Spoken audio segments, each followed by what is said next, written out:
President Trump tonight announcing he signed into law that bill to force the release of Justice Department documents related to Jeffrey Epstein in a lengthy online post, taking credit for the almost unanimous vote in favor of passage in Congress, despite his months of resistance to the bill, and again describing the attention on the Epstein case as a hoax. Starting the clock for the DOJ with 30 days to comply.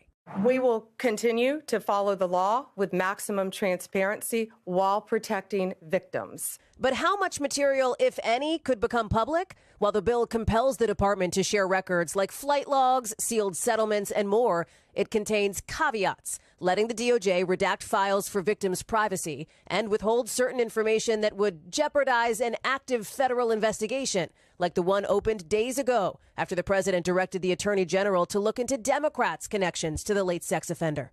What makes you confident that you may actually see the public release of these Epstein files? Because I don't think the American people will settle for anything less. The DOJ said back in July it did not uncover evidence to warrant charging anyone else. Attorney General Pam Bondi was asked today, what changed?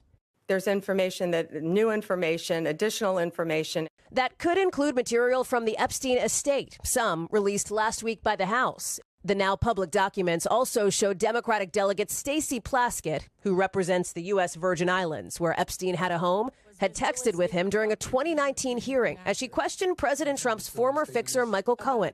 Epstein writing, "Cohen brought up Rona, keeper of the secrets." Plaskett later responding, "Quick, I'm up next. Is that an acronym?" And then Miss Rona, what is Miss Rona's position? Rona Graff is Mr. Trump's executive assistant. And would she be able to corroborate many of the statements that you've made here? Epstein texting her, "Good work." Plaskett now defending herself and calling Epstein's actions reprehensible.